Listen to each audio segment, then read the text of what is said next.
Guys, welcome back to my YouTube channel Rajni Brajwasi blog. कैसे हो guys? उम्मीद करती हूँ आप सब लोग अच्छे होंगे, स्वस्थ होंगे, मस्त होंगे। तो गाइस, आज है सोमवार और एकादशी।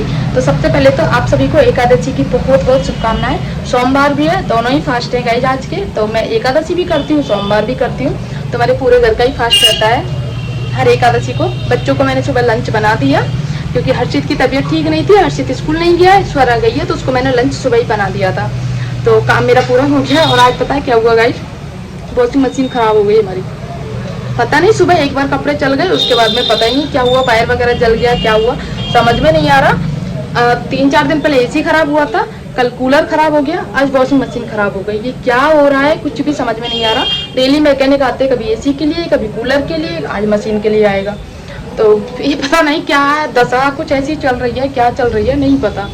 तो अभी मैं पसीना पसीना हो रही हूँ इस टाइम पे, क्योंकि मैंने ना एक वीडियो शूट किया था अभी अपना यूट्यूब को लेकर के, और पंखा बंद करके बनाती हूँ वीडियो क्योंकि वॉइस आती है पंखे की, और मेरे पास में इस टाइम पे फिलहाल माइक नहीं है, तो आवाज़ भी क्लियर नहीं आती है। तो आवाज़ क्लियर आने के लिए मुझे पंखा बंद करना होता है। और गर्मी के मारे हालत ख़राब हो गई है।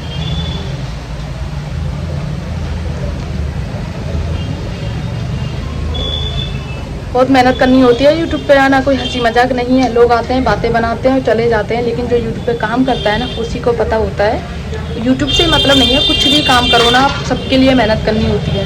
पैसा ऐसे नहीं आ जाता है गाइस, बहुत मेहनत करनी पड़ती है, तब जाके पैसा आता है। तो अभी तो मैंने काम पूरा कर लिया है, सब पूरा काम तो क्या है, अभी 12 बजने वाले हैं, तो काम तो मेरा सुबह ही हो गया था पूरा।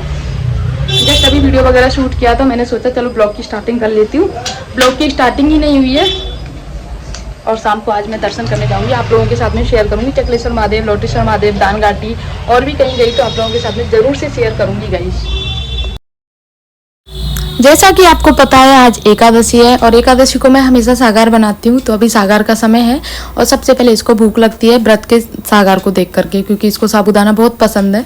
तो अभी जैसे मैं तैयारी कर रही हूँ किचन में, इतने में ही आ गई मम्मा। कितनी देर लगेगी मम्मा? आधा घंटा लगेगा, 10 मिनट लगेंगी। तो मैंने इसको बोला है 1 घंटा लगेगा, कम से कम 1 घंटे पहले आएगी नहीं। मेरा काम नहीं होता उससे पहले पहले आ जाती है, मम्मा अब हो गया, मम्मा अब हो गया। तो क्योंकि इसको भूख लग जाती है बहुत जल्दी, दोपहर में आके कुछ खाती नहीं है स्कूल से आके, तो सुबह का ही खाना खाती है इसीलिए। बाकी दूध वगैरह भी नहीं पीती है, ज़बरदस्ती इसको दूध दे देती हूँ 4 बजे, तो इधर उधर मतलब थोड़ा सा छोड़ देती है, ऐसा कर देती है। तो यहाँ पे बना रही हूँ गाइस, पहले तो बनाया मैंने रायता, उसके बाद में कुट्टू का घोल तैयार कर रही हूँ। रायता मैंने आलू का बनाया है, और कुट्टू का घोल तैयार करने के लिए व्रत वाले नमक मिर्च दोनों डाल करके, और इस तरह से कुट्टू का घोल तैयार हो जाता है गाइस। थोड़ी थोड़ी तैयारियां करके अभी रख देती हूँ, बाद में जैसे एकदम से कढ़ाई चढ़ा दूंगी तो सारी चीज़ें एक साथ में बनाती हुई चलूँगी। तो पहले प्रिपरेशन कर लेती हूँ सारी चीज़ों की। तो अभी मैं आलू कटलेट के लिए और कुट्टू की पकौड़ी के लिए ना आलू काट लेती हूँ, क्योंकि उनमें फिर समय लगता है। कटलेट बनाने के लिए पूरे आलू चाहिए, यानी कि 6 से 7 आलू ले रही हूँ मैं कटलेट बनाने के लिए, और 2 आलू ले रही हूँ कुट्टू की पकौड़ी के लिए, क्योंकि हम सबका फास्ट है, मेरा, मम्मी का, पापा का, पतिदेव का, और साथ में बच्चे भी खाएंगे। तो इसीलिए बच्चे खाना नहीं खाते हैं। जिस दिन सागार बनता है, जिस दिन व्रत रहते हैं एकादशी का, तो बच्चे वही खाते हैं, और बहुत शौक से खाते हैं मेरे बच्चे। उसके साथ ही मैं आलू का हलवा बनाने की भी तैयारी कर रही हूँ, क्योंकि ये सब करते करते मुझे याद ही नहीं रहा था कि मैं आलू उबलने रख देती।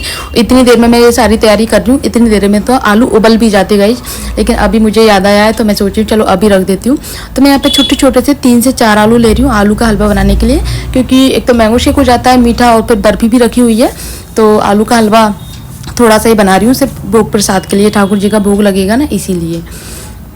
गाइस, इधर कटलेट बन चुकी है, और बनी हुई है, सॉरी काट दी है मैंने। इधर कुट्टू की पकौड़ी के लिए आलू काट दिए हैं, इधर मैंगो शेक के लिए मैंगो काट के रख दिए हैं, इधर साबूदाना भिगो दिए हैं, ये तो मैंने दोपहर को ही भिगो दिए थे, ये कुट्टू का आटा भिगो दिया है, और इधर उबल रहे गाइस आलू। रायता मैंने फ्रिज में रख दिया है बना के, तो आलू उबल जाएंगे तब मैं आगे का काम स्टार्ट करूँगी, क्योंकि मुझे आलू का हलवा बनाना है।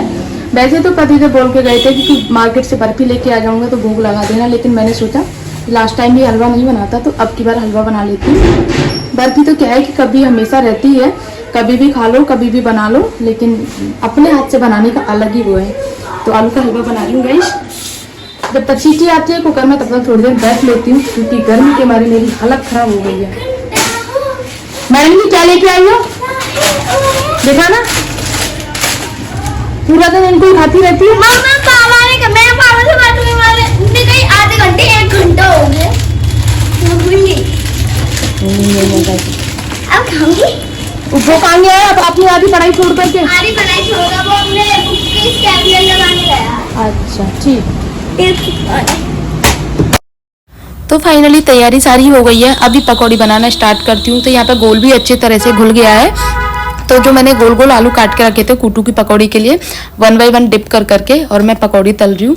और दूसरी तरफ गाइज मैंने छोटे छोटे से आलू काट के रख लिए हैं, क्योंकि मुझे साबूदाने बनाने हैं। और सारी चीज़ें मैं ना अभी भोग के हिसाब से बना रही हूँ, थोड़ी थोड़ी भोग लगाऊंगी। भोग लगने के बाद में बच्चे खा लेंगे, बस इतना ही बना रही हूँ, क्योंकि ठंडा हो जाएगा। और हम लोग तो खाते हैं लेट, जब पतिदेव और पापा शॉप से आ जाते हैं ना तभी सागार करते हैं, तो तब तक तो ठंडा हो जाएगा। तो इसीलिए मैं बच्चों के हिसाब से बना रही हूँ।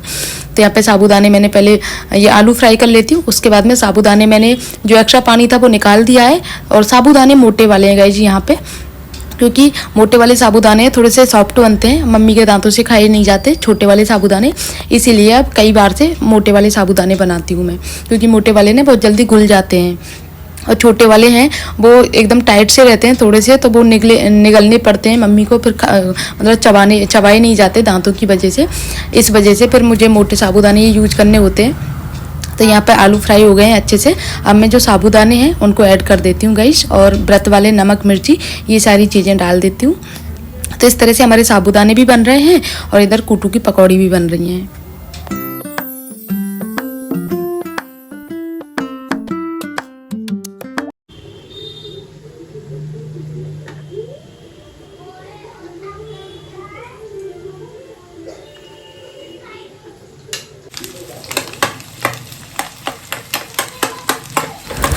मैं आलू का हलवा बना रही हूँ गाइस। तो मैंने जो आलू उबाले थे ना, तो एकदम गरम गरम आलू थे, तो इसको डायरेक्ट ही मैंने घी डालने के बाद में कढ़ाई में डाल दिया, और जो मैंने चम्मच लिया ना उससे फोड़ रही हूँ। और थोड़ी देर में सारे मैश हो जाएंगे अच्छे से।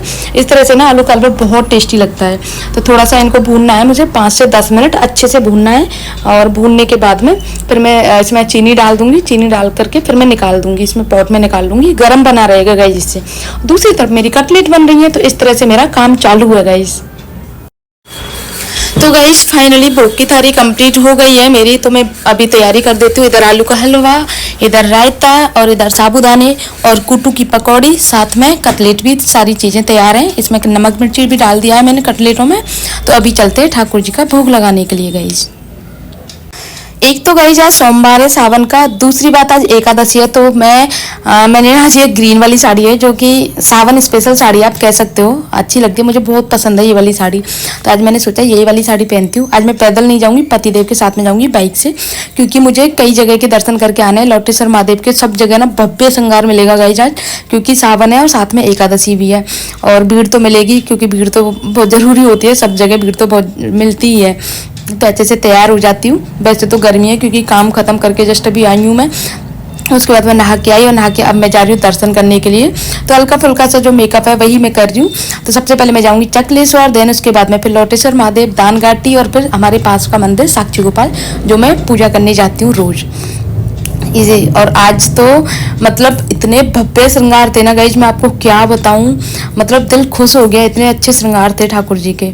तो मैंने पहन लिए मैचिंग की चूड़ियाँ नहीं है, चूड़े हैं, जो 2-2 चूड़े पहनती हूँ मैं, बहुत कम पहनती हूँ, एक ही पहनती हूँ वैसे तो।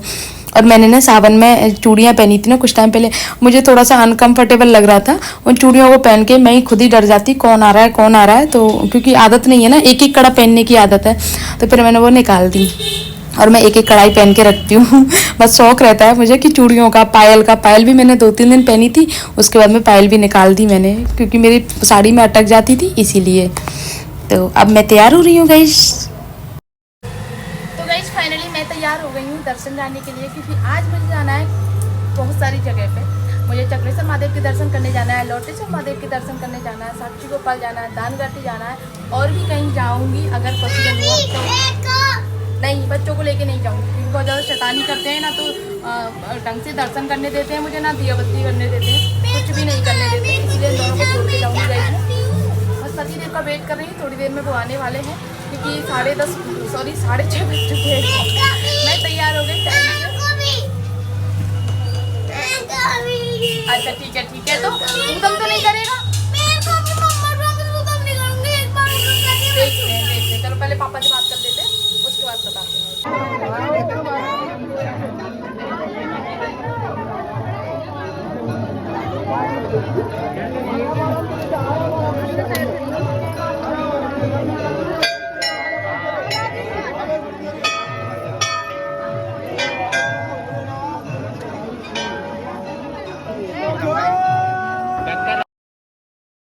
सबसे पहले गई थी गाइज मैं चकलेश्वर पे ना रुई का श्रृंगार था और ठाकुर जी की कितनी बड़ी मूर्ति बनाई थी।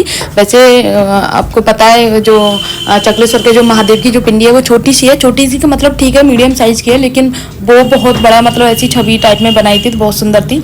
ये लोटेश्वर महादेव है, तो यहाँ पे बर्फ का श्रृंगार है और कितना प्यारा श्रृंगार है, बहुत प्यारा श्रृंगार है गाइज, आप देख सकते हो।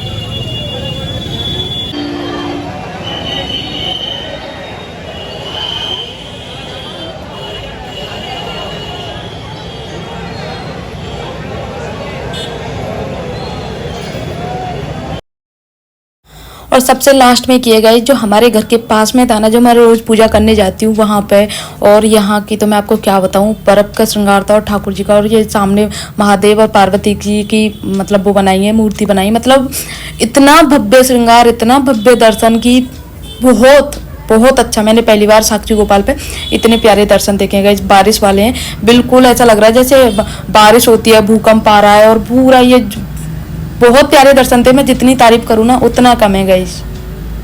ब्रज की ना गाइस यही तो महिमा है कि जो भी कोई तीज त्योहार होता है, कुछ भी ओकेजन होता है ना, उसको बहुत धूमधाम से मनाते हैं। उतना हमारे राजस्थान में नहीं है जितना यहाँ ब्रज में है।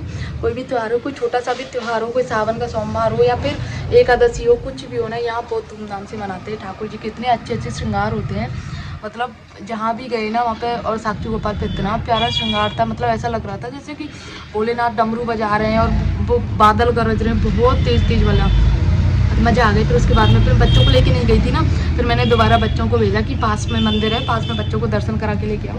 फिर पति देव बाद में बच्चों को दर्शन करा के लेके आए, तो उससे तो डर गया था क्योंकि बहुत तेज तेज वाली आवाज़ आ रही थी ना, तो बहुत अच्छे से दर्शन हुए गए सब जगह के, मन खुश हो गया दर्शन करके। लेकिन मैं तो या तो चकलेश्वर जाती या फिर सीधी दान घाटी जाती, और कहीं के दर्शन नहीं हो पाते मैं अगर पैदल जाती तो आगे फिर सागर वगैरह बनाया, बहुत लेट हो गए थे यहाँ से आने में, और उसके बाद सागर बनाया, खाया पिया, तो थक गए पूरी तरह से। ब्लॉग को एंड भी नहीं कर पाई, ब्लॉग को ना मैं आज एंड कर रही हूँ दूसरे दिन, तो ब्लॉग को गाइस यहीं पर एंड करती हूँ। आई होप आप लोगों को अच्छा लगा होगा, अच्छा आप लोगों को दर्शन भी अच्छे लगे होंगे। तो बस इतना ही गाइस, मिलते हैं नेक्स्ट ब्लॉग में, तब तक के लिए बाय।